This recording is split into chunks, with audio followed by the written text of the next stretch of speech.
श्री चैतन्य कृष्ण कृष्ण हे कृष्णा करुणा सिंधु जगतपते गोपेश गोपिका राधा नमस्ते तप्त कांचन गौरांगी श्री राधे वृंदावनेश्वरी कृष्णानि सुते प्रणमामि हरे वांछाकल्पतरुभ्यश्च कृपा सिन्धुभ्यो च पतितानां पावनेभ्यो वैष्णवेभ्यो नमः। जय श्री कृष्ण चैतन्य प्रभु नित्यानंद श्री अद्वैत गदाधर श्रीवासादि गौर भक्तवृंद। हरे कृष्णा कृष्णा कृष्णा हरे हरे, हरे राम राम राम हरे हरे। हरे कृष्णा कृष्णा कृष्णा हरे हरे, हरे राम राम राम हरे हरे। हरे कृष्णा कृष्णा कृष्णा हरे हरे, हरे राम राम राम हरे हरे। हरे कृष्णा।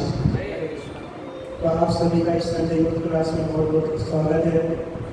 खास करके नए यूथ का जो फर्स्ट टाइम आया है बहुत सारे, उन सभी का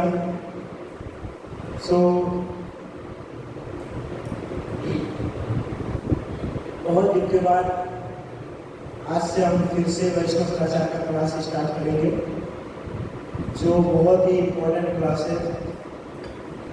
देखिए, इस संसार के अंदर में व्यक्ति कोई भी चीज ले जाता है ना, उसके साथ उसका मेन्यू दिया जाता है ना।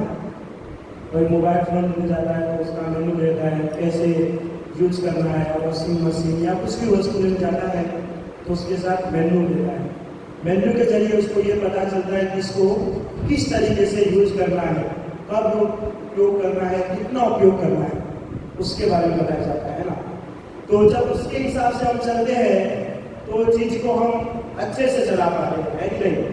जैसे दिया होगा कि वॉशिंग मशीन है, उसको 1 घंटे तक आप चालू करके रख सकते हैं, है ना। तो आप उसमें से पढ़ करके उसको इस तरीके से यूज करोगे तो बहुत बढ़िया है। लेकिन आप चालू करके रखिए 10 घंटे तक चालू है तो ब्लास्ट हो जाएगा, है कि नहीं। तो मेन्यू जो होता है वो बहुत जरूरी होता है। उसी प्रकार हमारे जीवन का भी एक मेन्यू है, हमारे जीवन का भी एक मेन्यू होता है। उस मेन्यू के हिसाब से अगर हम चलेंगे तो जीवन बहुत बढ़िया चलेगा, और अगर उसके हिसाब से नहीं चलेंगे तो हमारा जीवन भी ब्लास्ट हो जाएगा, है कि नहीं। तो हमारा जीवन का मेन्यू क्या है, किसी को पता है मेन्यू क्या है हमारे जीवन का? भगवद गीता, है कि नहीं। क्या है हमारे जीवन का मेन्यू? भगवद गीता। आप सब जानते होंगे, है ना, लेकिन पढ़ते कोई नहीं होंगे, है कि नहीं। तो हमारे जीवन का जो मेन्यू है वो है भगवद गीता। भगवद गीता ऐसी चीज है जिससे पता चलता है कि व्यक्ति को जीवन में क्या करना है, किस लिए भगवान ने उसको मनुष्य जीवन दिया है, क्या करने के लिए दिया है, उसका गोल क्या है ना। हम कौन है, कहाँ से आए हैं, हमारा यहाँ पर कार्य क्या है, ये सब चीज जानने के लिए हमको क्या करना पड़ता है? भगवद गीता पढ़ना पड़ता है।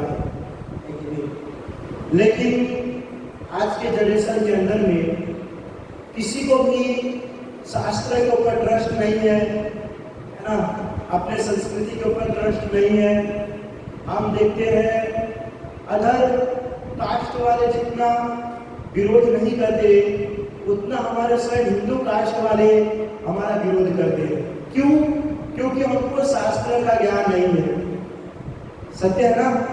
आज जितने भी यंग जनरेशन है, आप देखिए ज्यादातर लोग मोबाइल, टीवी, घूमना फिरना, खाना पीना, एंजॉयमेंट करना, बस इसी के अंदर में जीवन गंवा रहे हैं। जीवन का मुख्य उद्देश्य क्या होना चाहिए उसको पता ही नहीं है, और वो क्या सोचता है कि जो मैं कर रहा हूँ वो बहुत बढ़िया कर रहा हूँ। किसी को हम कहते हैं प्रभु जी आप थोड़ा मंदिर में आइए, हमारे कृष्ण की दर्शन कीजिए, थोड़ा भगवद गीता पढ़िए। बोलते नहीं, ये सब चीज करने की जरूरत नहीं है, ये सब हमारी लाइफ को बर्बाद करेगा। तो हमारे लाइफ को कौन अच्छा करेगा? घूमना फिरना, खाना सोना, मोबाइल पर रील्स स्क्रॉल करना, इंस्टाग्राम चलाना, फेसबुक व्हाट्सएप, बस ये हमारा लाइफ है, ये हमारा लाइफ है। आप कभी ऐसे सोचे हैं कि आप इतना समय वेस्ट करते हैं, उससे किसी को कुछ मिला हो? कुछ मिला है? इंस्टाग्राम पर रील्स पे स्क्रॉल करते हैं तो एक रील्स स्क्रॉल करेगा तो 10 रुपया मिलेगा, 10 करेंगे तो 100 रुपया मिलेगा। तो फिर कल से हम भी स्टार्ट करें बैठे बैठे। ऐसा कभी हुआ है? नहीं। या कहीं खाने पीने के लिए जाते हैं तो वहां पे मस्त पेट भर के खाते हैं, फिर आपको 1000 रुपया दक्षिणा देता हो ले जाएंगे, ऐसा। या कभी इंजॉयमेंट करने के लिए पार्टी में क्लब में जाते हैं, क्या मिलता है? कुछ मिलता है? नहीं मिलता है। और एक चीज और है, इस संसार का व्यक्ति का मेंटालिटी भी बहुत मस्त है। कुछ चीज अगर उसको चाहिए ना तो उसके लिए कुछ करेगा, है ना, वो कुछ करेगा या ऐसा कार्य करेगा जिसके अंदर उसको कुछ मिलता हो। जैसे कि कोई व्यक्ति महीने भर काम करता है, क्यों करता है? ताकि महीने के बाद उसको सैलरी मिले, है ना। तो उसको पता है कि काम करना है तो उसके पीछे कुछ मिलेगा तभी हम करेंगे, लेकिन इन सब के पीछे वो एक चीज को भूल जाता है। तो आधा माइंड का उपयोग करता है, आधे कचरे में डाल देता है। हाँ, संसार के अंदर में जो चीज हम देखते हैं एंजॉयमेंट का जो फिक्स है या साधन है, वो है ही नहीं, वो है ही नहीं। देखो अगर ये सब अगर हमारे एंजॉयमेंट का साधन रहता तो कोई भी व्यक्ति कभी भी, ज्यादातर यूथ जनरेशन कभी भी फ्रस्ट्रेट, इरिटेट या सुसाइड नहीं करते, है कि नहीं करते। अगर इसके अंदर में एंजॉयमेंट रहता, असली खुशी रहता तो कभी नहीं होता। लेकिन आज संसार के अंदर सबसे ज्यादा यही हो रहा है। आप किसी भी यंग जनरेशन के बाद बॉयज या गर्ल्स के पास जाइए, आप पूछिए तो देखोगे कोई फ्रस्ट्रेट है, कोई इरिटेट है, कोई हैप्पी है ही नहीं। क्योंकि जो मुख्य गोल जो अचीव करना है वो उसको पता ही नहीं है, उसको वो पता ही नहीं है। एकदम एंजॉयमेंट में लग गया, अपने लाइफ को बर्बाद कर रहे हैं दिन पर दिन, और उसको लगता है कि हम अपने लाइफ का एंजॉयमेंट करें। हमारा लाइफ पता है कैसा है? रेगिस्तान है ना, रेगिस्तान के अंदर में खेत नहीं होते, शायद है ना, खेत नहीं होते, वहां पे पौधा होता है तो कांटे की झाड़ होती है ना। भाई मैं बोल नहीं पाता हूँ इसलिए, तो वो झाड़ होता है। तो क्या करता है, उसको जब भूख लगती है ना तो वो कांटे के झाड़ को खाता है, और जब कांटे के झाड़ को खाता है तो सिंपल सी बात है, जीभ में चुभेगा कि नहीं? चुभेगा। चुभता है तो उसके जीभ से खून निकलता है, तो उसको और टेस्ट लेकर के खाता है कि कितना मजा आ रहा है। अब उसको ये नहीं पता है कि वो अपने आप को ही नष्ट कर रहा है, वो इनडायरेक्टली अपने आप को ही नष्ट कर रहा है। उसको लग रहा है कि मजा आ रहा है। सेम कंडीशन हमारा है, सेम कंडीशन। हम इस संसार में रहकर के एंजॉयमेंट करें, लेकिन हमको यह नहीं पता है कि हम अपने आप को नष्ट कर रहे हैं। एक सिंपल वस्तु है, विचार कीजिए कि अगर भगवान ने हमको एंजॉयमेंट करने के लिए संसार दिया है तो फिर मंदिर क्यों बनाया? भगवत गीता क्यों बनाया? भागवतम क्यों बनाया? हाँ, ये धर्म बताने की क्या जरूरत है? ये सब नहीं बताने की जरूरत थी ना। अगर हमको एंजॉयमेंट ही करने के लिए भगवान ने भेजा है तो ये सब चीज नहीं बताते, परंतु क्यों बताया? क्योंकि हमको जन्म ही दिया है यह सब कार्य करने के लिए, लेकिन हम जो है इसके विरुद्ध में चलते हैं, है ना। हम हमेशा विरुद्ध में चलेंगे। कोई बोलेगा प्रभु जी आप यहाँ आइए, तो बोलेंगे नहीं यहाँ नहीं, वहाँ हर चीज के अंदर में हम विरुद्ध रास्ते में चलते हैं। तो कैसे हैप्पीनेस को ला सकते हैं ना? अपने जीवन के उद्देश्य को कैसे समझ सकते हैं? कोई नहीं समझ सकता। जब तक आप शास्त्रों को नहीं पढ़ोगे, हमारा धर्म क्या है, हमारी संस्कृति क्या है, तब तक आप आगे नहीं बढ़ सकते, है ना। आपको लगता है एंजॉयमेंट का साधन है, एक दिन है ना जीवन नष्ट हो जाएगा, और ऊपर जाने के बाद जब पूछा जाएगा आपने क्या किया, तब बताइएगा हम गार्डन में घूमे थे, है ना, वहाँ खाने के लिए गए थे, रील्स स्क्रॉल कर रहे थे, इंस्टाग्राम रात को 3-3 बजे तक चला रहे थे, फेसबुक पूरा 12 बजे से लेकर शाम को 5 बजे तक, और पबजी। सोचे कभी कि क्या जवाब देंगे? ऐसा हर चीज का हिसाब होता है ना संसार के अंदर में, कोई ऐसी चीज नहीं है जिसका हिसाब नहीं होता। तो कभी सोचे कि जब ये कंडीशन होगा तो आप ऊपर जाके क्या जवाब दोगे? कुछ जमा करके रखे कि जो महीने का पैसा आता है उसी को अकाउंट में जमा करके रखे कि आगे जाके कहाँ काम आएगा।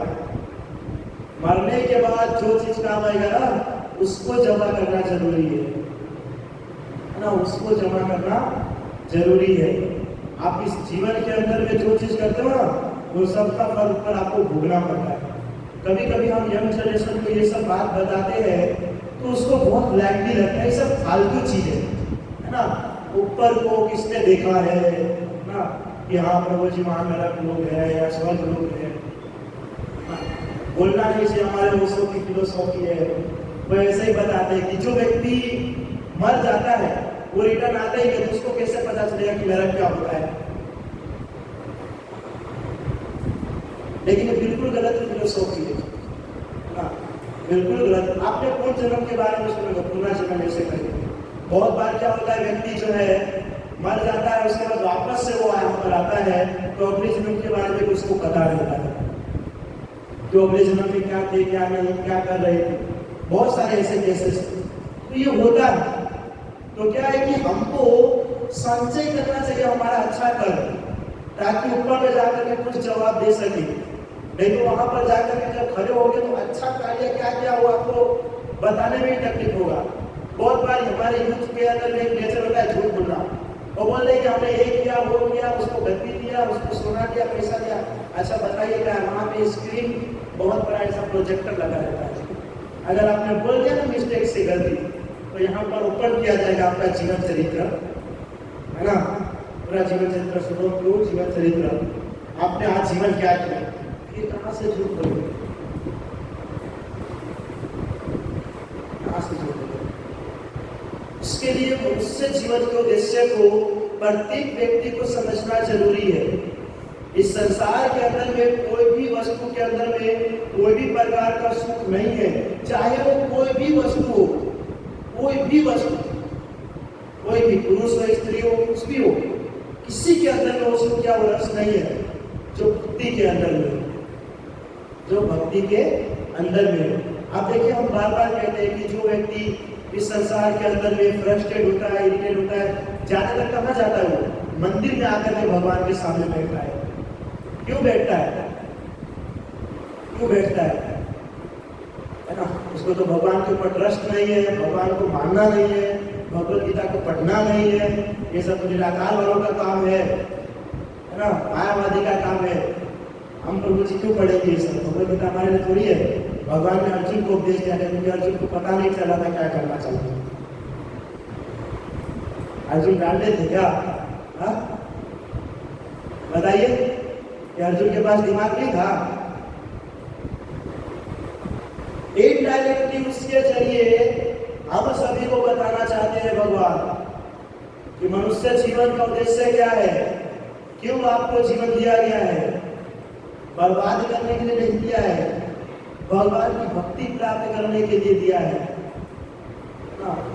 इसलिए जितना हो सके अपने जीवन को भगवान की भक्ति में लगाइए, और खास करके यंग जनरेशन के, आज के यूथ के लिए जो पूर्ण रूप से गलत मार्ग की ओर जा रहे हैं। अभी हम सुन रहे स्कूल कॉलेज के जो यूथ होते हैं, गर्ल्स बॉयज, वो ड्रग्स का सेवन करते हैं, वो क्या इंजेक्शन कुछ लगाते हैं, ये सब बहुत ज्यादा ये सब केस है।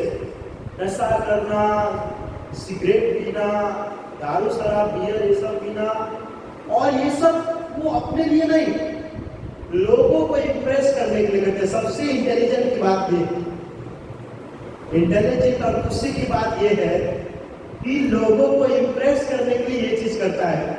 कोई कॉलेज का स्टूडेंट हो, एकदम मस्त हैवी बाइक हो ना, वो बाल खड़ा करके वो जेल में लगा करके टी शर्ट और ऊपर से जैकेट पहन के सिगरेट फूकते हुए बाइक चलाएगा, तो देखा बस करता है हैंडसम, शौक करने के लिए, लोगों को इम्प्रेस करने के लिए। लोगों को इम्प्रेस करने में ना हमारी हालत खराब हो जाती है, लोगों को इम्प्रेस करने में हमारी हालत खराब हो जाती है। वो कोई इम्प्रेस नहीं है, अपने इमेज को डाउन कर रहे है ना, अपने इमेज को डाउन कर रहे। इम्प्रेस करना हो तो कृष्णा को इम्प्रेस कीजिए, है ना, हमारे कृष्णा। आप देखिए जब मंदिर में आए होंगे, कृष्णा से सुंदर है कोई संसार के अंदर, लगता है एकमात्र कृष्ण सुंदर, बाकी सब सचुंदर, है कि नहीं? फिर भी हम उसको छोड़ करके दूसरी ओर जाते हैं, नहीं, कभी नहीं। हमको हमारा गोल कुछ समझना पड़ेगा, है ना? माता पिता नहीं बताएंगे। हाँ, किसी के माता पिता अगर भक्त है, थोड़ी भी भक्ति साधना करते हैं, रामायण पढ़ते हैं, भगवद गीता पढ़ते हैं, तो अपने बच्चों को सही उपदेश दे सकता है। परंतु जिसके माता पिता भक्ति साधना करते ही नहीं, बचपन से अपने बच्चों को मोबाइल दे करके रखे हैं, फिल्म दिखाने में लगे हैं, चलो मैं थिएटर में जा रही हूँ, एक काम करो तुम भी चलो। अब वो 5 साल का टीनू जो रहता है छोटा सा, वो थिएटर में जाकर के क्या समझेगा? उसको ले, और वो भी सॉन्ग चालू होगा तो नाचने लगता है। ये संस्कृति हमारे भारत में, हमारे पहले के समय के अंदर में गुरुकुल हुआ करता था, है ना? गुरुकुल, और बच्चे को वहां पर जाकर के सही शिक्षा दिया जाता था 4 साल 5 साल की उम्र से। और यहाँ पर आज जो शिक्षा दी जा रही है, पूरा बकवास शिक्षा, बकवास। हम बार बार बोलते हैं क्लास के अंदर में कि आज तक आपने जो कुछ पढ़ा है कहाँ पे काम आ रहा है? एक ही क्वेश्चन है, वो चीज कहाँ पे काम आ रहा है? मेरे हिसाब से जहाँ तक हो, तो मेरे को याद है, तो आप सबने tan theta, cos theta, sine theta पढ़े होंगे साइंस के अंदर में ना, मैथ्स में, है ना? ये सब सोशल साइंस के अंदर में मुगल राजाओं के बारे में, वाह वाह प्रभु जी, क्या बात है, बताइए कहाँ पे काम आया मुगल राजा के बारे में? तो मतलब हिंदू के जो राजा है, जो हिंदी की संस्कृति है, हिंदू धर्म में क्या कुछ भी नहीं। और मुगल राजाओं के बारे में हम याद करके टीचर को बता रहे, देखिए एक एक लाइन का हम याद।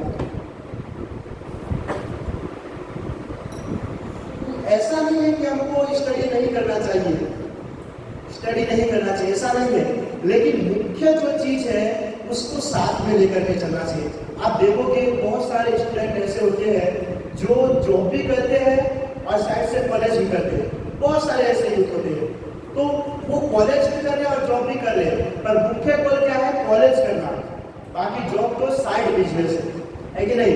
उसी प्रकार हम इस संसार के अंदर में जो भी है, भौतिक स्टडी, मेटेरियल स्टडी जो है कर रहे हैं, लेकिन जो जरूरी है वह स्पिरिचुअल स्टडी, जो हम कर नहीं रहे, जो हम कर रहे। कोई व्यक्ति जो है अगर बाहर जाए और दुकान से भाजी सब लेके आए और यहाँ पर मस्त बनाए और वो खाई गए, तो उसका मतलब क्या रहा?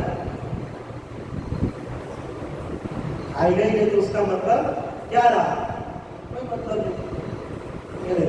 उसी प्रकार हर चीज को हम जब जानते हैं तो उसको हमको फॉलो करना चाहिए।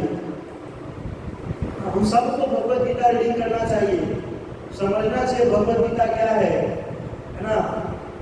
भगवान ने क्यों बोला है, क्यों जरूरी था? ये सब कोई क्वेश्चन होता ही नहीं, क्योंकि फालतू क्वेश्चन में इतने पड़े रहते हैं, इसके लिए दिन भर सोचते रहते, उसने क्या किया, उसने क्या किया, वो कहाँ गया होगा, कौन सा कैफे में गया होगा, मुझे कॉल नहीं किया, उसको कॉल किया, बस यही दोस्ती, ये सब यार है कि नहीं? इन सब चीज में लगे रहते हैं।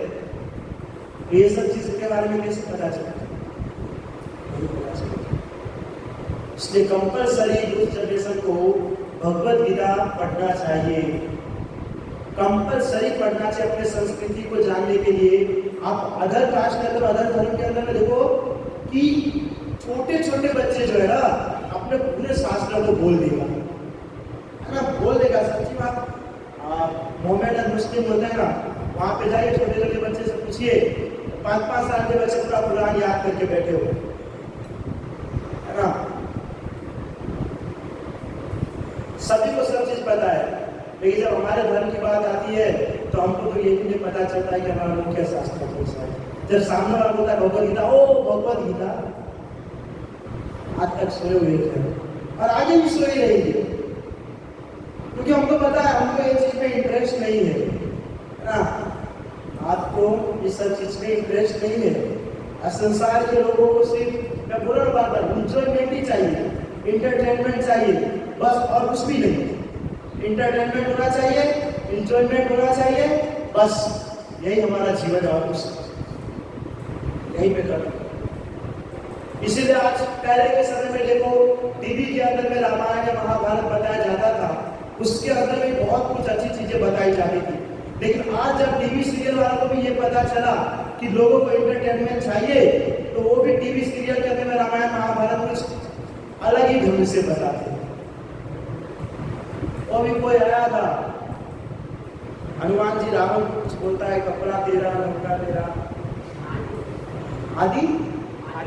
आदि पुरुष गए हो गया आप सब देखने के लिए, मजा आ गया एंटरटेनमेंट देना, आनंद जब हमारी संस्कृति के ऊपर में इस तरीके से बनाया जाता है, क्योंकि हम ही देखने की चाहत रखते हैं ऐसी चीज को। सामने वाला वैसे ही बनाएगा ना, उनको हमारी संस्कृति पता ही नहीं क्या है क्या नहीं। इसलिए भगवत गीता पढ़िए, जितना हो सके भगवत गीता का पाठ कीजिए, आपको पता चलेगा मनुष्य जीवन क्यों मिला है और आप यहाँ पर आकर के क्या कर रहे हो, है ना, जितना हो सके। तो आज का हमारा जो टॉपिक है वैष्णव सदाचार है, तो नए भक्त भी इसको समझ सकते हैं, बाकी डायरेक्टली भक्तों के लिए बताया गया है। तो उसके अंदर पहला पॉइंट बताया गया है, वैष्णव परंपरा में अपने से ज्येष्ठ वैष्णव के प्रति समर्पण का भाव तथा उन्हें उचित सम्मान देना अत्यंत महत्वपूर्ण है। देखिए भक्तों के अलग अलग प्रकार होते हैं। सबसे पहले होता है निम्न कोटि, फिर होता है मध्यम कोटि, फिर होता है उत्तम कोटि, उच्च कोटि। 3 प्रकार के भक्त होते हैं। आज हम देखते हैं भारत के अंदर में ऐसे ऐसे साधु बन जाते हैं जिसको कुछ पता ही नहीं। देखिए विरोध नहीं है, किसी का विरोध नहीं करते हैं, लेकिन अगर आप साधु बन रहे हैं, तिलक लगा रहे, तो आपको कुछ पता होना चाहिए। आपने देखा एक साधु संत गया था एक दुकान के ऊपर में कुछ भिक्षाटन करने के लिए, तो वहां पर उसको बोला कि गायत्री मंत्र बोलिए, उसके बाद आपको भिक्षा देंगे। तो गायत्री मंत्र बोल ही नहीं रहे। बोले प्रभु आप गायत्री मंत्र बोलिए, बोल ही नहीं रहे। बोलता हाँ बोलता हूँ, पहले भिक्षा दे। बोला पहले बोलिए तो सही, गायत्री मंत्र तक नहीं आते। और ऐसे साधु को हम लोग बहुत सम्मान करते हैं। और जो रियल साधु है उसको देख करके खिड़की दरवाजे बंद कर देते हैं कि नहीं। और जो ऐसे साधु होते हैं उसके सम्मान करते रहते हैं। तो आज संसार के अंदर में बहुत सारे ऐसे साधु बन गए हैं जिसको पहचानना बहुत मुश्किल हो गया है ना।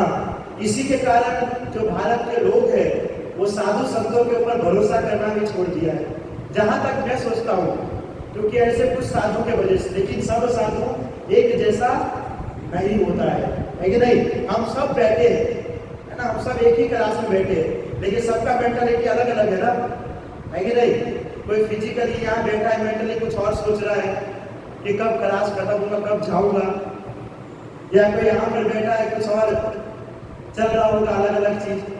सबका थिंकिंग, सबका विचार, सबका फेस, सब चीज अलग है। बाकी बैठे हैं सब एक ही क्लास में। उसी प्रकार सभी साधु होते हैं, लेकिन सबका मेंटालिटी अलग अलग होता है, सब एक जैसा नहीं होता है ना। बहुत बार हम देखते हैं कि दूसरे साधु जो है गलत कार्य करते हैं, तो कभी कभी बाहर के जो लोग होते हैं बोलते हैं इस्कॉन के साधु संत भी धोती कुर्ता वाले सबके सब ऐसे रहते हैं, सब ड्यूटी करते हैं ना। भारत का पैसा को विदेश में पहुंचाते हैं, खाने में ड्रग्स डालते हैं, बहुत सारी चीजें, ऐसी बहुत सारी चीजें जो बताते हैं। सही बात है, लोगों की थिंकिंग का कुछ भी, आप स्वतंत्र है ना, आप स्वतंत्र है, आप कुछ भी बोल सकते हैं, लेकिन सत्य बात आपको पता होना चाहिए। सब एक सम्मान नहीं होता है, सब एक सम्मान नहीं होता है। आप सोचिए कोई व्यक्ति आपको हरे कृष्ण महामंत्र दे, मंदिर आने के लिए आपको प्रीचिंग करे, तो क्या वो गलत चीज है? वो गलत चीज है। किसी भिक्षा मांग करके जेब में डाल करके हो गया आज का तो कब फॉलो चले जाएंगे, वो सही है।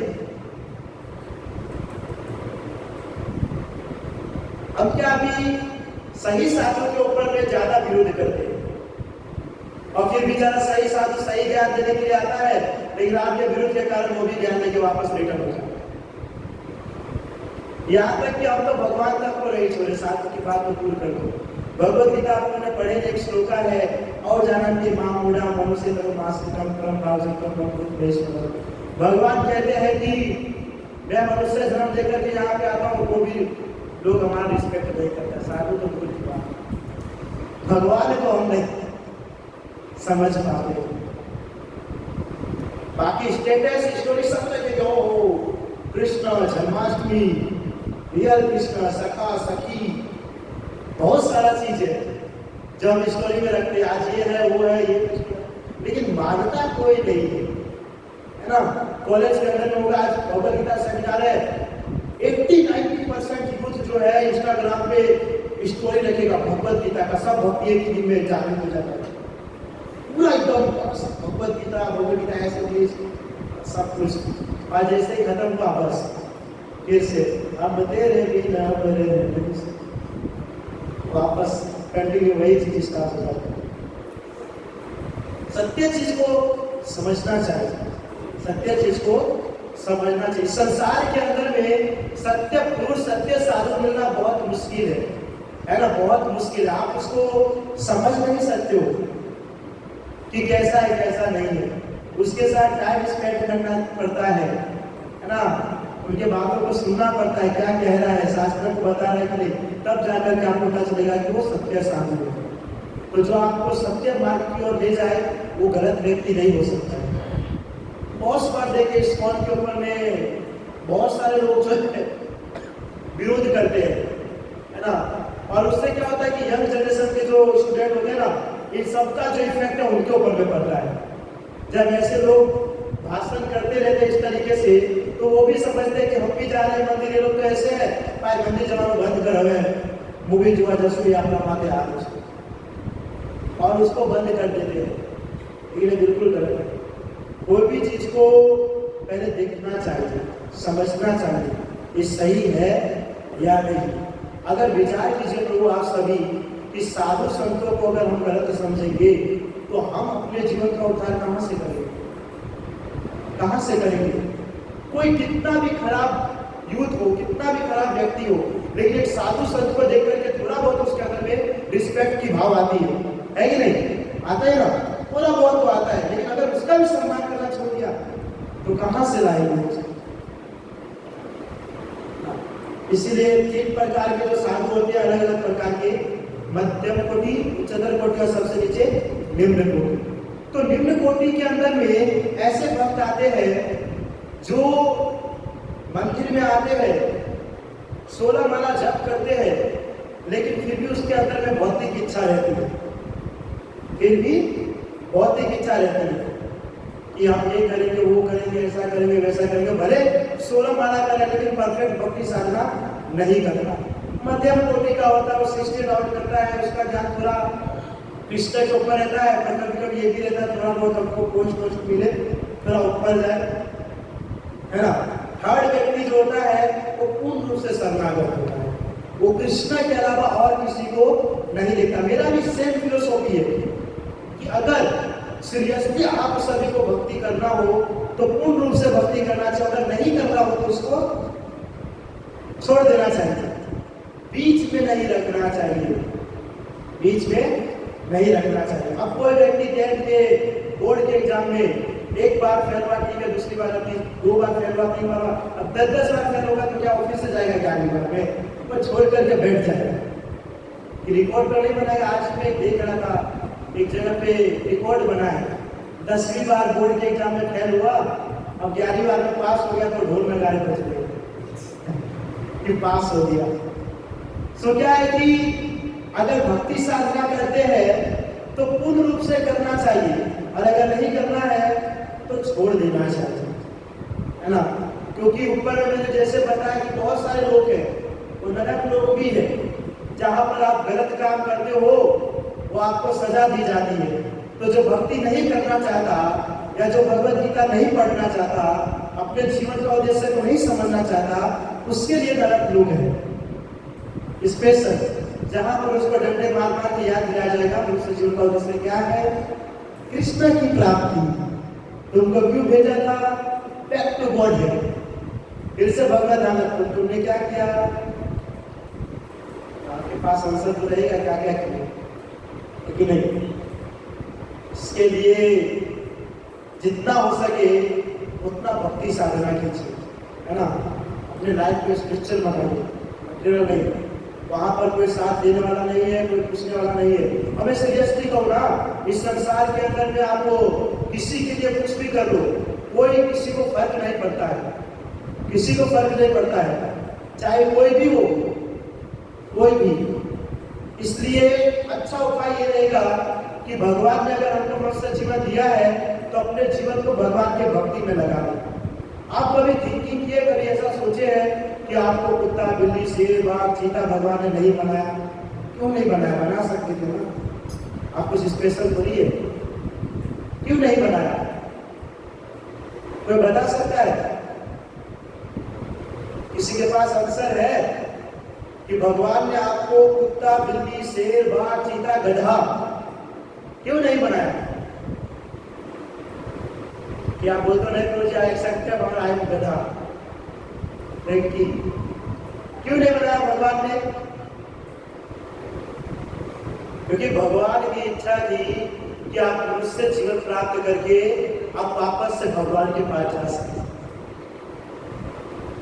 तो ये सब बहुत लाइटली चीजें ना, यूनिक लग रहा है एकदम। मुझे क्या बता रहे हैं, क्या ये यहाँ से आकर के फिर भगवान के पास जाना हो, यहाँ से मेरा तो सिटी लाइट में घर है, यहाँ से घरे जाइए बेसू मासे अर्थात मासे, अब क्या है वापस भगवान के घर जाना।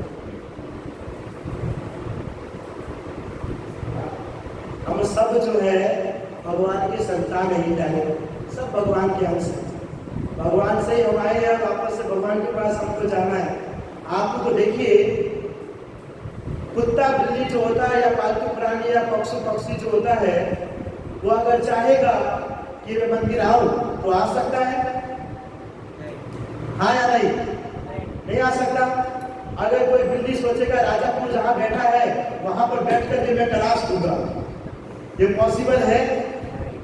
या कोई कुत्ता आएगा वो बोलेगा हम बैठ करके क्लास को सुनेंगे, पॉसिबल है? हाँ, कोई गधा रहेगा वो बोलेगा कि आप इस्कॉन मंदिर में जाकर के राधा दामोदर का दर्शन करूंगा, पॉसिबल है? नहीं।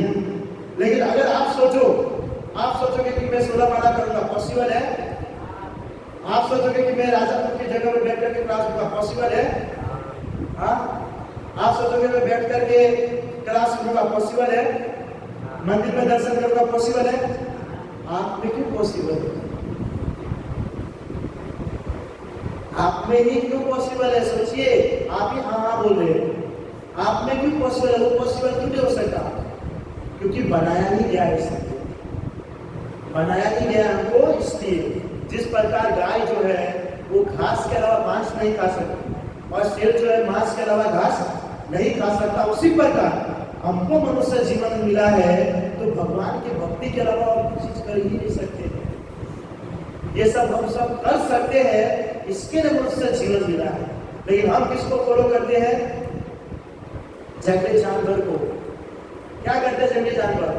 आहार निद्रा भय मैथुनम च सामान्य तत् पक्षु विगणना धर्म हिंसा देखो विशेषो धर्मे निना पक्षु भी समाना। जो जंगली जानवर होते हैं वो आहार भोजन ग्रहण करता है। आप एक कुत्ते को देखिएगा, वो रोटी या कुछ मिलेगा खाएगा, आहार फिर खा करके मस्त BMW या ओडी गाड़ी के ऊपर, मर्सिडीज के ऊपर जाकर के सो जाएगा। आप सोचिए, आप लाइफ के अंदर गाड़ी में नहीं बैठ पाओगे और एक कुत्ता उसके ऊपर जाकर के बैठता है, वो कोई बजाएगा कि नहीं? रात भर सोएगा, बस सुबह उठ करके अपने आप नीचे चल जाएगा राधा की तरफ, मर्सिडीज में बैठा। आहार निद्रा भय है ना, भय जानवर को पता है कि नहीं? चूहा को बिल्ली से डर लगता है कि कहीं खा ना जाए, बिल्ली को कुत्ते से डर लगता है खाने जाए, तो किसी और जानवर से भाई। और मैथुन सेक्स है कि नहीं? पूरे जंगली जानवर यही करते हैं। और चार चीज, ये चारों चीज हम भी करते कि नहीं? खाना, सोना, भय और मैथुन। तो दोनों में डिफरेंट क्या रहा? ये हम भी मनुष्य रूपी जानवर है, दोनों में डिफरेंट नहीं रहा। दोनों एक हो गया। कुछ तो होना चाहिए ना, कुछ तो होना चाहिए। दोनों के बीच में फर्क क्या है? दोनों के बीच में फर्क क्या है? फर्क यही है कि ये चार चीज जंगली जानवर में भी है और चार चीज हमारे अंदर भी है। लेकिन भगवान कृष्ण ने जो धर्म को बताया है वो धर्म को हम फॉलो कर सकते हैं, परंतु वो नहीं कर सकते हैं। वो हम कर सकते हैं, इसके लिए करना चाहिए, इसके लिए हमको ये सब चीज करना चाहिए। सो अभी भी हमारे पास समय है। हाँ, आप भक्ति में जुड़ सकते हैं, अपने जीवन को परफेक्ट बना सकते हैं। ऐसा नहीं है कि हम आप सभी को मस्त धोती कुर्ता पहना करके मंदिर में रख देंगे, लेकिन कम से कम आप यहाँ से भगवत गीता लेकर के तो पढ़ ही सकते हैं ना प्रभु। आप इतने सारे पुस्तकों का अध्ययन कर दोगे, कोई इंजीनियर है, कोई डॉक्टर है, कोई IAS IPS, कोई सब बनना चाहता है ना। सबका अलग अलग गोल होता है ना, अलग अलग गोल है। कोई बोलता पापा का बिजनेस संभालेंगे, कोई बोलता है खुद का बिजनेस खोलेंगे, कोई B.Com BCA करेगा, M.Com करेगा, MBBS करेगा, कोई सोचेगा बड़ा होकर पानी पूरी का लारी खोलूंगा, कोई बोला मुंशी बनूंगा, चप्पल सीखने में मजा आता है। कोई बोलेगा हम गधा बनेंगे प्रभु जी, ओहो बेस्ट ऑफ लक, है कि नहीं? सो सबका अलग अलग थिंकिंग होता है ना, ये करेंगे, वो करेंगे, ये करेंगे, तो उसके लिए स्टडी भी करना पड़ता है। कोई चप्पल जूता सिलेगा, उसको भी पढ़ना पड़ेगा कैसे सिला जाता है। हम तो नहीं सिल सकते ना, अगर आपका चप्पल फट जाए तो सिल लेंगे क्या? नहीं, मुंशी के पास जाना पड़ेगा। इंजीनियर अगर जो बनता है उसको भी स्टडी करना पड़ता है, डॉक्टर बनता है उसको भी स्टडी करना पड़ता है कि नहीं? सबको कुछ ना कुछ करना पड़ता है। उसी प्रकार हमारे धर्म को जानने के लिए, अपनी लाइफ को सुधारने के लिए हमको भी भगवत गीता को पढ़ना चाहिए, हाँ, उसका अध्ययन करना चाहिए। वो हमारे लिए, किसी और के लिए नहीं, किसी और के लिए नहीं। जितना नेग्लेक्ट हमारे धर्म वाले लोग भगवत गीता का करते हैं ना, उतना दूसरे धर्म के लोग नहीं करते। हिंदू के अंदर में ही बहुत सारे ऐसे लोग भरे हुए हैं जिसको भगवत गीता से नफरत है, शास्त्र से नफरत है, भगवान से नफरत है ना। बस ये सब चीज को नहीं मानते। और अगर हम प्रचार करने के लिए जाएंगे तो हमको पकड़ा दिया जाए कि भगवत गीता लेकर के खड़े हो गए, ये सब का उपदेश देने के लिए आगे, जैसे कि स्वयं कृष्ण मान रहे हैं। हम कृष्ण नहीं मान रहे हैं, पर उनकी बात को फॉलो करके आपको बता रहे, आप समझ सके तो ठीक है। देखिए प्रभु, कोई व्यक्ति आपको फोर्स नहीं कर सकता, सिर्फ बता सकता। आप सब आए हैं, अभी मैं बता रहा हूँ, आपको अच्छा लगेगा तो आप उस चीज को उपयोग करोगे, अच्छा नहीं लगेगा तो मुझे तो ये नहीं पता है ना कि आप, मैंने क्लास दिया 1 घंटा तो आप सुन करके बस भगवत गीता नहीं लोगे और कल से स्टडी चालू कर दोगे। ऐसा तो नहीं, आपके ऊपर डिपेंड करता है। आप लोगे भी, पढ़ोगे भी, और जिसको इंटरेस्ट नहीं होगा यहाँ से निकलेगा, कमेंट 2 पास करेंगे, बस कंप्लीट। और जो सीरियस नहीं होगा पढ़ेगा, क्योंकि हमारे लिए, हमारे जीवन के लिए, मेरे लिए नहीं है। मुझे तो पता है मनुष्य जीवन का उद्देश्य क्या है, भगवान ने क्यों मनुष्य जीवन दिया, वो तो आपको बताने के लिए है कि अगर आप जिस प्रकार मैंने अपने लाइफ को सुधारा है, आप भी अपने जीवन को सुधार सकते हो। क्योंकि मैंने कहा नहीं, संसार के अंदर में आप कुछ भी कर लो, सेटिस्फाई होने ही वाले नहीं होने वाले हो। कुछ भी कर लो, कुछ भी नहीं होने वाले हो। एक दिन अपने आप को खत्म करोगे, फाइनली ये डिसीजन फिनिश कर देंगे। फिनिश एक मॉडर्न, एक ऐसा रेगुलर चीज हो गया है।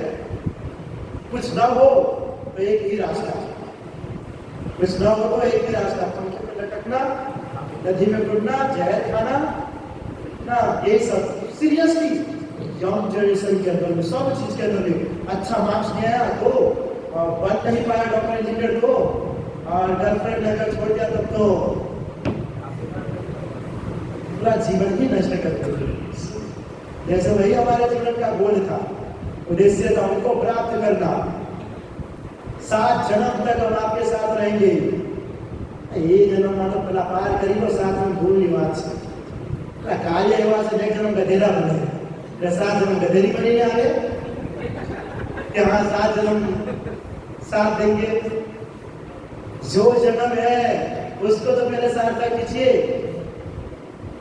7 जन्म 2 વર્ષ પછી જો બંને જુદા હોય, એક કલાક નો માઇક સોચ્યું બ્રેકઅપ, कांग्रेचुलेशन भाई साहब।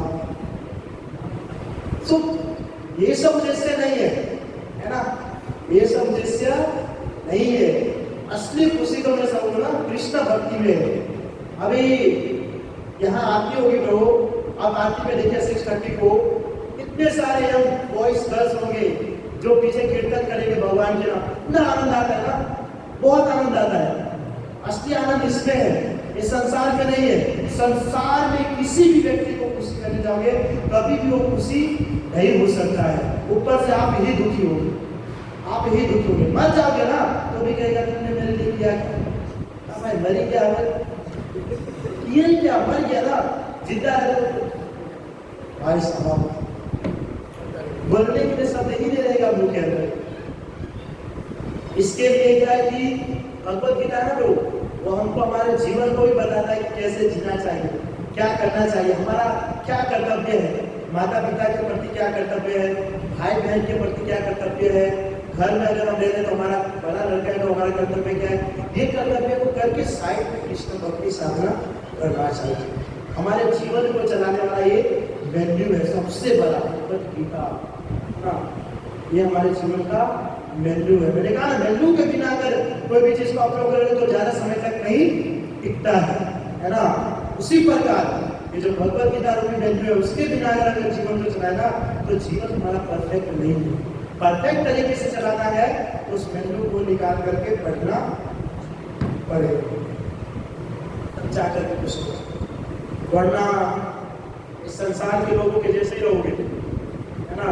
घूमना फिरना, रात को 2-2 3-3 बजे तक जागना, बाइक लेकर के ना स्टंट मारना, ये सब करना, फालतू उसको कमेंट पास करना, वो जा रहा है वो जा रही है, वो ये सब। प्रभु आप इंसान है, इंसान है ना, इंसान है। ये सब कार्य करने के लिए भगवान ने कहीं का आपको दिया है क्या? वो क्या बोलते सर्टिफिकेट, ये लो सर्टिफिकेट प्रभु, तुम जाकर के बाइक से स्टंट मारना, ये लो सर्टिफिकेट, तुम लाइन मारना, ये लो सर्टिफिकेट, तुम कमेंट पास करना, ये तुम्हारे लिए सर्टिफिकेट है। तुम बीड़ी सिगरेट पी करके नाक से कहां से धुआं निकालो, आप लोग दिया है किसी को प्रमाण? नहीं दिया है ना, किसी को भी ऐसा कुछ नहीं दिया है।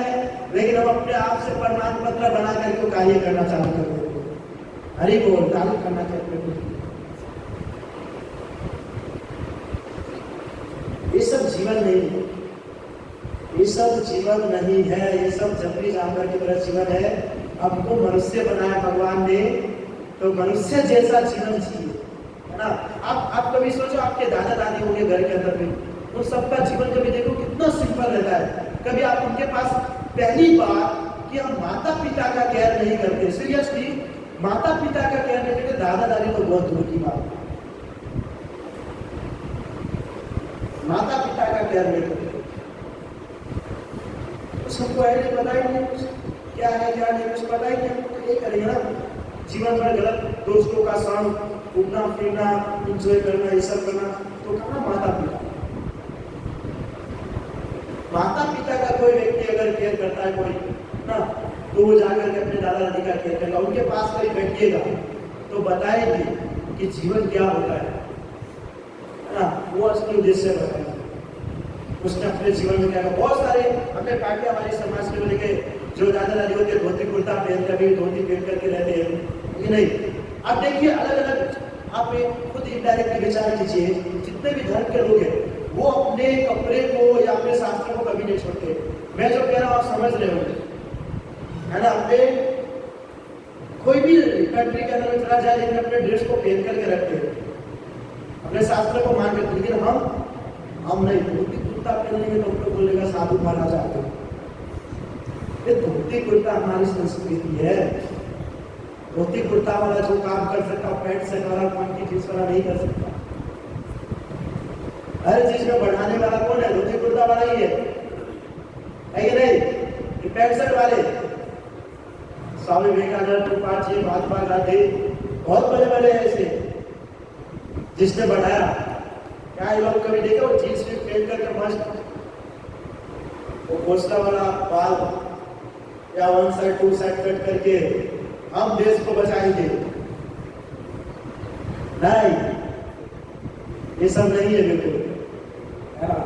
इसलिए अपनी संस्कृति को जानिए, है ना, और जितना हो सके, मतलब सीरियसली मेरा रिक्वेस्ट है, आप कुछ नहीं तो कम से कम भगवत गीता पढ़िए।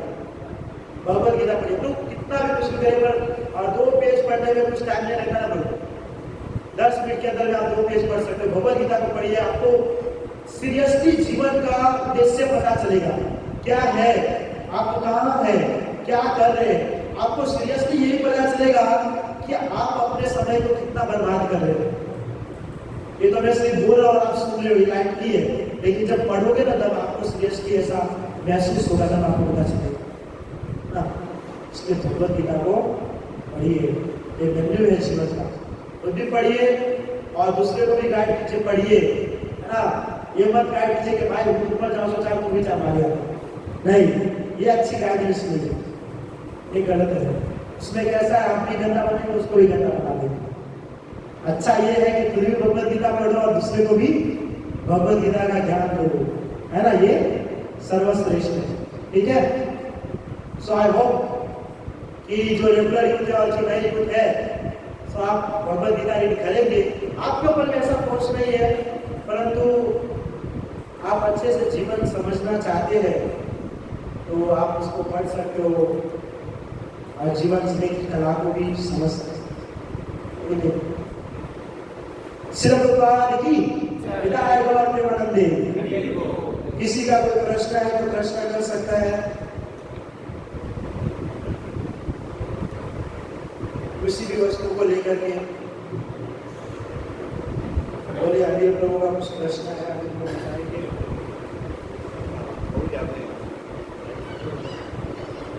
गायत्री मंत्र के बारे में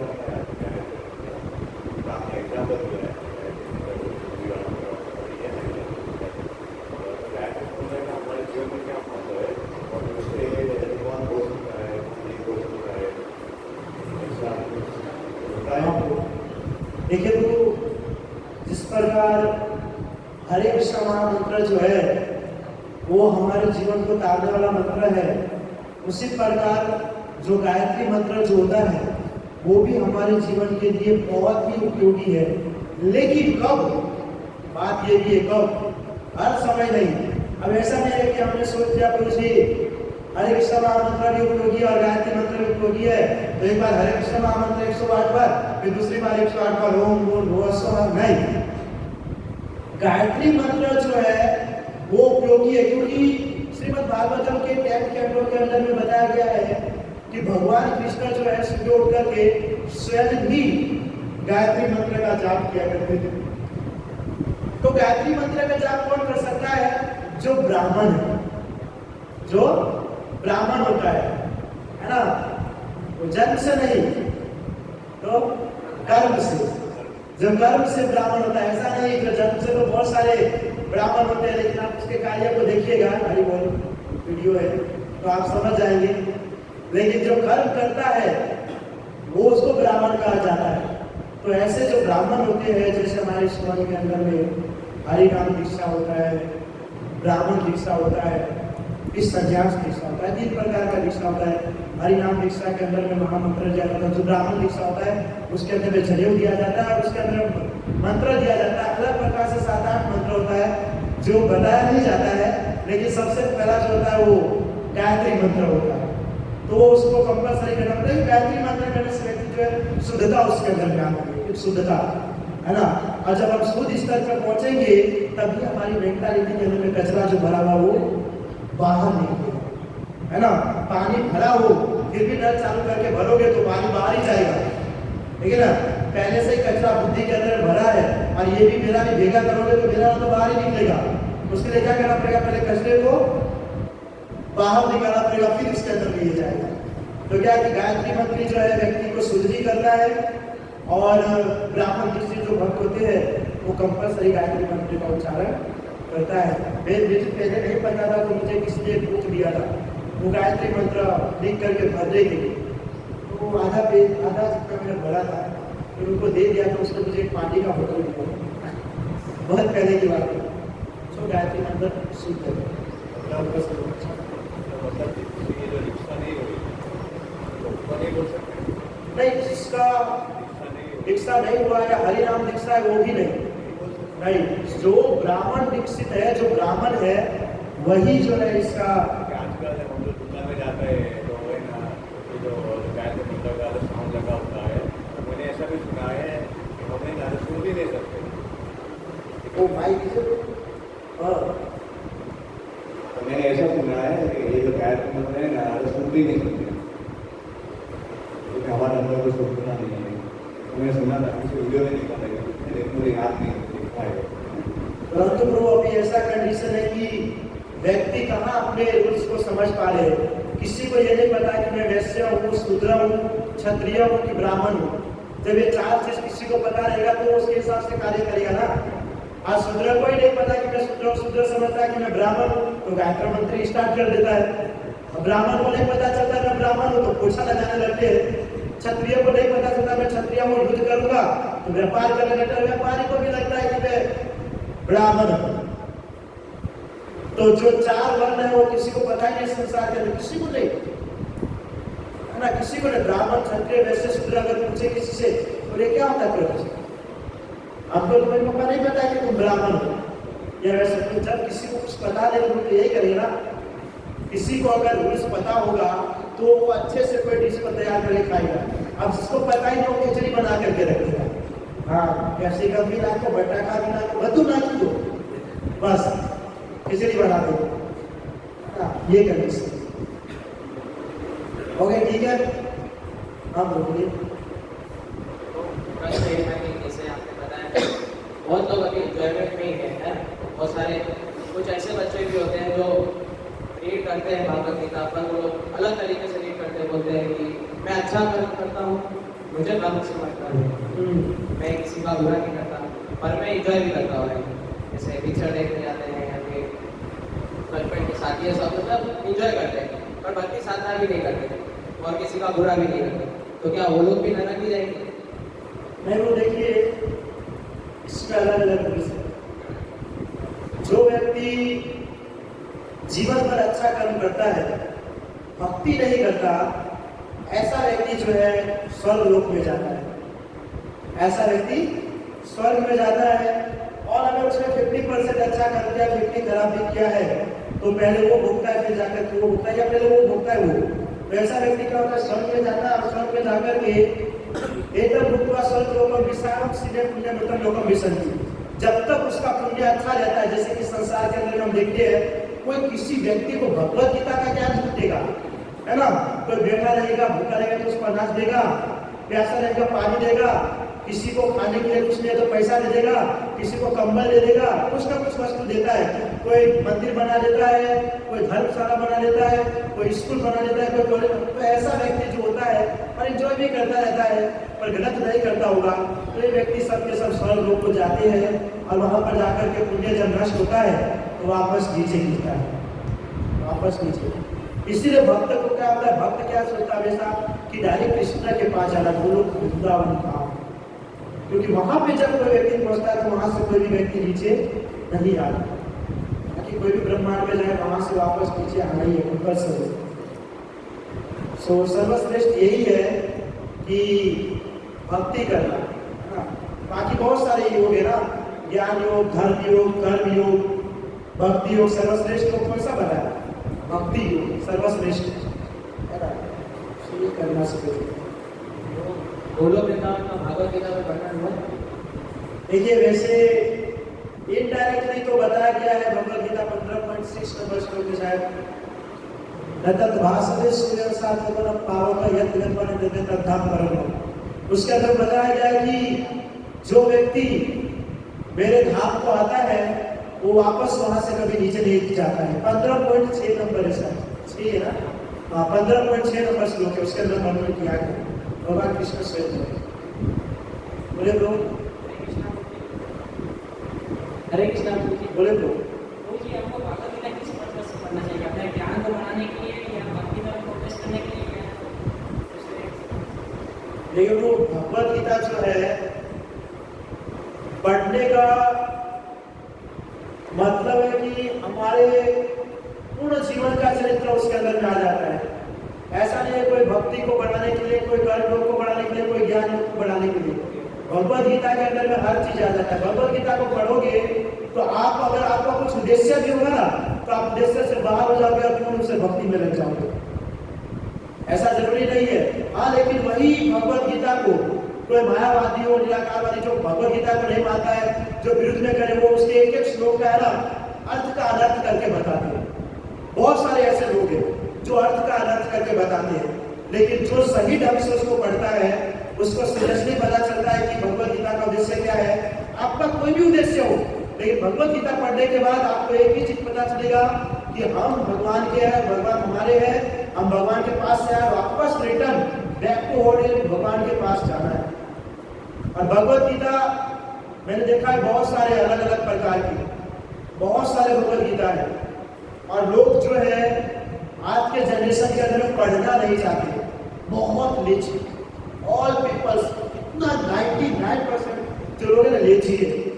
वो सुन लेगा कि भगवद गीता पढ़ूं, उससे अच्छा रहेगा थोड़ा सुन लेता हूँ। या कोई भगवद गीता लाएगा भी तो ऐसे संस्था से लेके आएगा जहां पर 4 पेज 10 पेज का होगा बस। हाँ प्रभु 10 पेज का है, पढ़ लेगा फटाफट, हारो काम कंप्लीट किया। तो काम को कंप्लीट करने के लिए भगवद गीता नहीं पढ़ना है। सर्वश्रेष्ठ भगवद गीता कौन सा है ना, किसके अंदर में परफेक्ट ज्ञान दिया गया है, वो हमको पढ़ने के बाद पता चलता है ना। हम ऐसा नहीं कहते कि हमारा जो भगवद गीता है सर्वश्रेष्ठ है, परंतु व्यक्ति जब पढ़ेगा तो उसको अपने आप पता चल जाएगा कि कौन सा भगवद गीता श्रेष्ठ है ना। कोई व्यक्ति एक जगह पे जॉब कर रहा है, दूसरी जगह में भी सेम है, लेकिन वो अंदाज नहीं लगा सकता कि वहां पर क्या रूल्स है, किस तरीके से।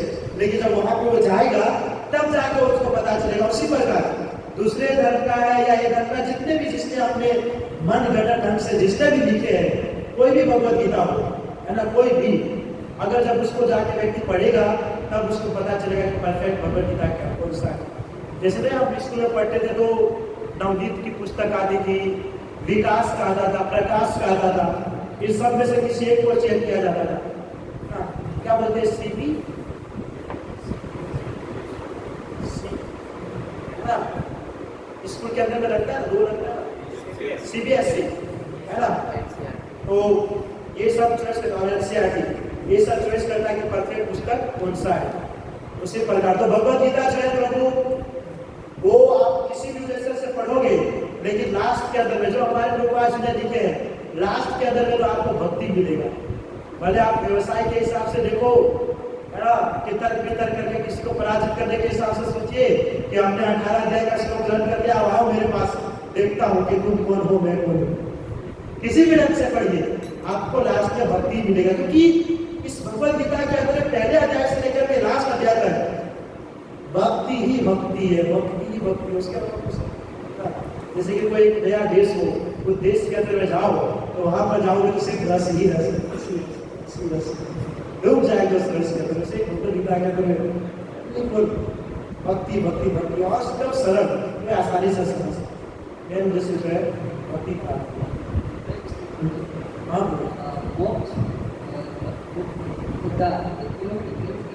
मोक्ष, मोक्ष, मुक्ति और उद्धार, ये तीनों की डिफरेंस। मोक्ष, इन तीनों में से कितनी भक्ति करनी चाहिए? अच्छा अगला बताया कुछ, मोक्ष और उद्धार मुक्ति ये क्या है, तीनों एक ही है या अलग है, और भक्तों को किस लिए भक्ति करनी चाहिए, यही है ना। हाँ देखिए प्रभु, मोक्ष जो होता है और मुक्ति जो होता है वो उद्धार होता है। मेरे हिसाब से जहां तक जानता हूं तो मोक्ष और मुक्ति एक ही होता है। मोक्ष और मुक्ति एक ही होता है। ये कौन प्राप्त करना चाहता है, जो व्यक्ति को कृष्ण की सेवा से मतलब नहीं है।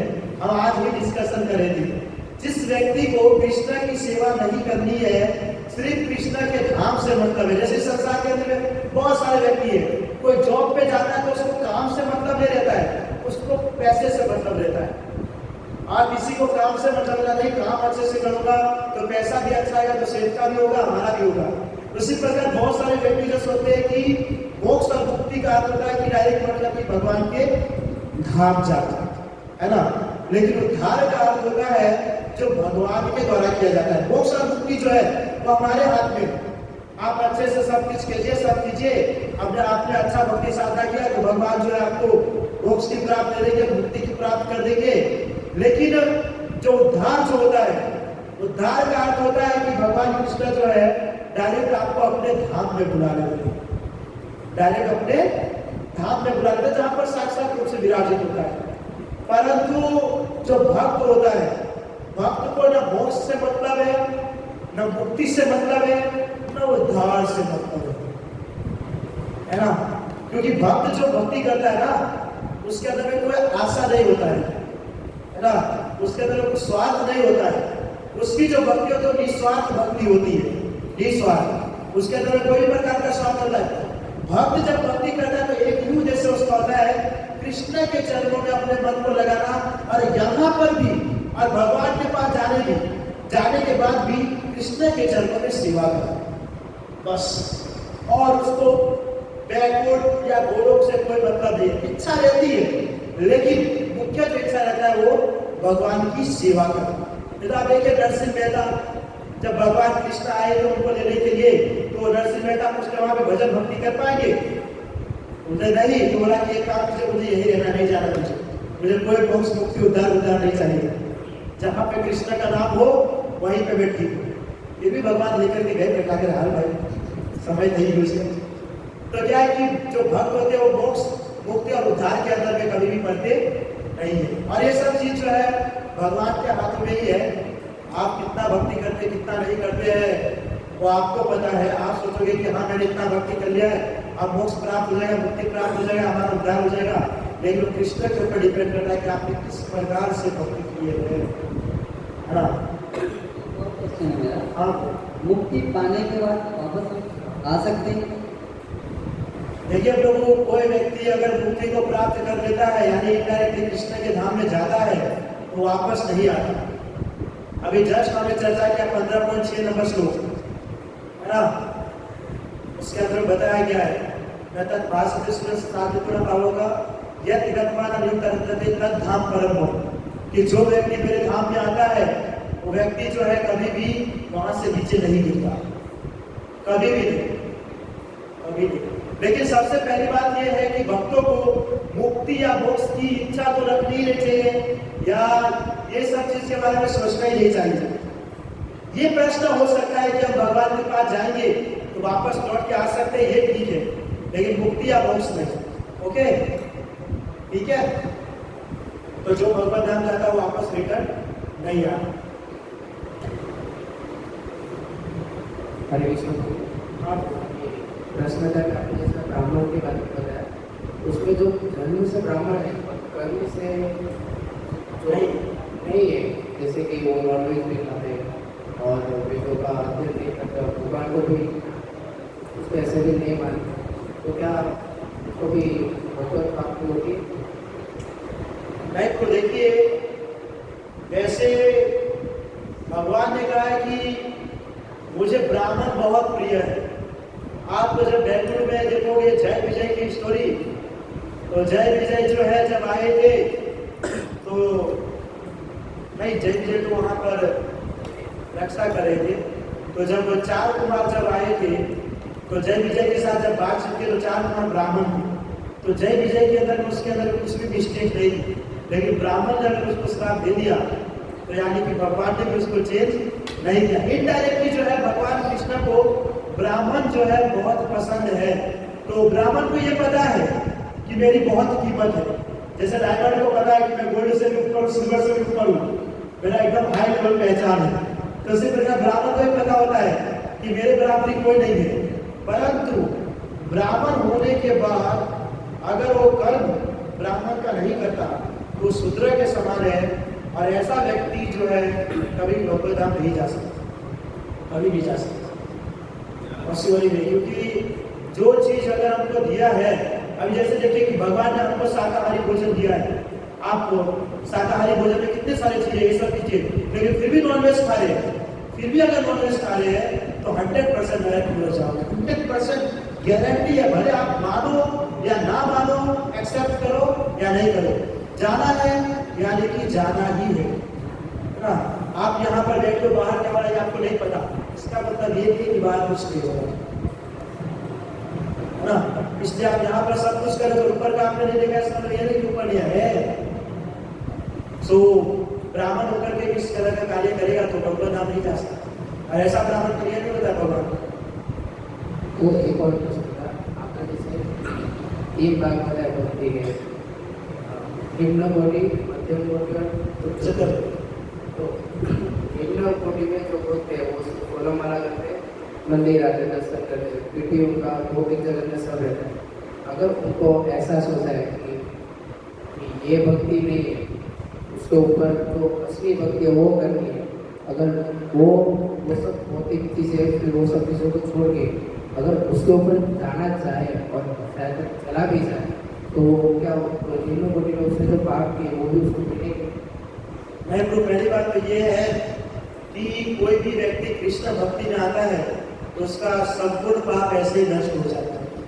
और मैंने जहाँ तक देखा है कि मैंने एक सुना है, तो वहाँ पे बताया गया था कि कृष्ण जो है, कृष्ण जब उसका कोई भक्ति साधना करता है तो कृष्ण उसकी बुराई को देखते ही नहीं। कृष्ण उसकी बुराई को देखते नहीं, भले कुछ भी करे पर बुराई को देखते नहीं, सिर्फ अच्छाई को ही देखता है। इसका अर्थ ये नहीं होता है कि मतलब कि हम बुराई करें, ये नहीं होता है। भगवान जो है भक्तों की अच्छाई को ही देखता है, कभी बुरा चीज को नहीं देखता है। इसलिए जितना हो सके अच्छे से भक्ति साधना करना चाहिए, है ना। तो भक्तों की निंदा नहीं करना चाहिए, गुरु का अपराध नहीं करना चाहिए, ये सब चीज जरूरी है। और कुछ नहीं चाहिए। हरे कृष्ण। आप गुरु जी, मेरा ये प्रश्न था कि हमें गुरु का चयन कैसे पता चले और गुरु कैसे करते हैं, उनकी खूबी क्या होनी चाहिए, गुरु का लक्षण कैसा होना चाहिए? देखो, प्रश्न बहुत अच्छा है कि हमें कैसे गुरु का चयन करना चाहिए। हम जस्ट अभी डिस्कशन में से संसार के अंदर बहुत सारे ऐसे गुरु हैं, तो जहां तक बताया गया है कि सबसे पहली बात, गुरु जो है वो परंपरा में आनी चाहिए। गुरु जो है परंपरा में होनी चाहिए। जैसे 4 संप्रदाय इस संसार के अंदर भी, 4 संप्रदाय के अलावा और कोई संप्रदाय है ही नहीं जो पद्म पुराण के अंदर वर्णन किया गया है। श्री संप्रदाय, रुद्र संप्रदाय, कुमार संप्रदाय, ब्रह्म और गौरी संप्रदाय। तो जो संप्रदाय के अंदर में जो आता है उसे सत्य गुरु माना जाता है। दूसरा, वह जो होता है वेद व्यास जी ने जो शास्त्र बताया है उसके अनुसार चलना चाहिए। तीसरा, वह गुरु कभी भी अपने आप को भगवान नहीं कहेगा। चौथा, वो गुरु जो है हमेशा कृष्ण की भक्ति साधना करेगा। तो ये सब कुछ दर्शन है। तो एक मिनट,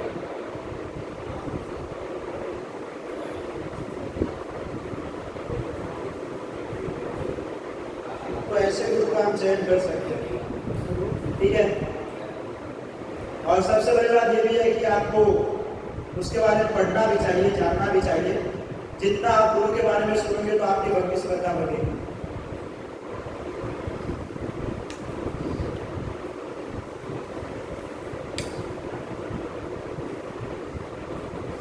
हरे कृष्ण। कृष्ण की भक्ति क्या जाती है या महादेव की?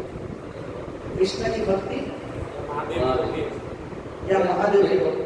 मैं सबसे ज्यादा महादेव की भक्ति। अच्छा, कृष्ण की भक्ति बहुत इंपॉर्टेंट है, महादेव की लेते हैं ना, सर्वश्रेष्ठ कौन? सर्वश्रेष्ठ। हम जहाँ तक समझते हैं तो सर्वश्रेष्ठ जो है वो कृष्ण की भक्ति है। आपने महादेव के बारे में सुना होगा, महादेव जो है महान वैष्णव है। व्यक्तिका नाम यथा गंगा, देवा नाम अच्युत था, है ना, वैष्णव नाम यथा शंभु, ये सब सुने होंगे। वैष्णव में सर्वश्रेष्ठ जो है वो भगवान शिव है। और कोई व्यक्ति भगवान शिव की आराधना साधना करता है, 100% मेरी गारंटी है कि लास्ट में वो कृष्ण की भक्ति में आते हैं, लास्ट में। और एग्जाम्पल आपने सुना होगा तो તમે જોયા છો નરસિંહ મહેતા નરસિંહ મહેતા પેલા શિવજીના ભક્ત હતા. એની ભક્તિ આરાધના સાધના કર્યા ને લાસ્ટમાં શિવજી પ્રસન્ન થયા તો શિવજી પૂછ્યું એમની પાસે કે તમને શું જોઈએ? તો શું કીધું કે જે તમારું ફેવરેટ હોય જેમાં તમને વધારે આનંદ આવે. તો શિવજીને વધારે આનંદ સેવા આવે કૃષ્ણની રાસ ક્રીડામાં. તો ડાયરેક્ટ નરસિંહ મહેતાને ક્યાં લઈ ગયા? કૃષ્ણની रास क्रीड़ा इनडायरेक्टली ने कृष्ण को प्रेम करो. सो सर्वश्रेष्ठ शास्त्र के अंदर में बहुत सारी जगह पे है जहाँ पे बताया गया कि शिव जी बताते हैं दुर्गा देव आराधना नाम सर्वेशम विष्णु आराधना करो. सो कृष्ण भक्ति सर्वश्रेष्ठ है और शिव जी की भक्ति साधना जैसे हम भी करते हैं ऐसा नहीं है क्योंकि वो महान वैष्णव है और उनकी कृपा से हम कृष्ण की भक्ति को आसानी से प्राप्त कर पाते हैं. किसी को छोटा बड़ा इस तरीके से नहीं बताया जा सकता है ना. लेकिन सर्वश्रेष्ठ सुप्रीम पर्सनालिटी कृष्ण है कि नहीं.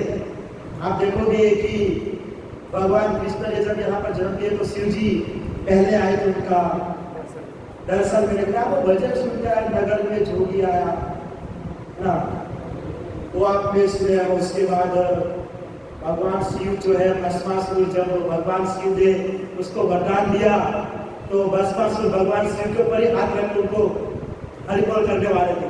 तो शिव जी फिर गए कृष्ण के पास. आप क्या प्रभु जी, अभी हम टीवी सीरियल बहुत देखते हैं जिसके अंदर में जो बनाने वाले लोग हैं इतना चीज फालतू का भर के रखते हैं जिससे लोगों के माइंड एकदम डाइवर्ट हो जाता है. पूरा डाइवर्ट कर देता है माइंड को. उसको पता ही नहीं चलता क्या चीज सत्य है क्या नहीं सत्य है. शास्त्र को तो पढ़ते नहीं है, वो अपने मन गढ़े तरीके से बनाता है. लोग भी जो उसके ऊपर में ट्रस्ट करते हैं. इसलिए supreme personality only for Krishna. पर जो शिव का भक्त है जो आराधना साधना कर 100% गारंटी है एक दिन कृष्ण भक्त जरूर बनेगा. क्योंकि शिव जी जब आशीर्वाद देते हैं तो अपने धाम में नहीं लेते. तो भाई तारे तो कृष्ण का घाटा जो करे भाई कृष्ण भक्ति करे. ठीक है लोग, ठीक है. Thank you. Hare Krishna. So आप सब इतने समय तक बैठे, आपका बहुत बहुत आभार. और अभी आरती होगी, बस चालू होने वाली है. तो उसके अंदर में कैसा आरती अटेंड कीजिए और आरती जैसे ही खत्म होगा ऊपर में सबके लिए प्रसाद व्यवस्था है. आप सभी वापस ऊपर आएगा आरती के बाद. और जो नए यूथ है हमारा हर संडे यूथ क्लास चलता है. आप ग्रुप का स्कैनर के जरिए ग्रुप में ज्वाइन हो सकते हैं. हमारा ग्रुप का स्कैनर है, उसमें आप ज्वाइन हो सकते हैं.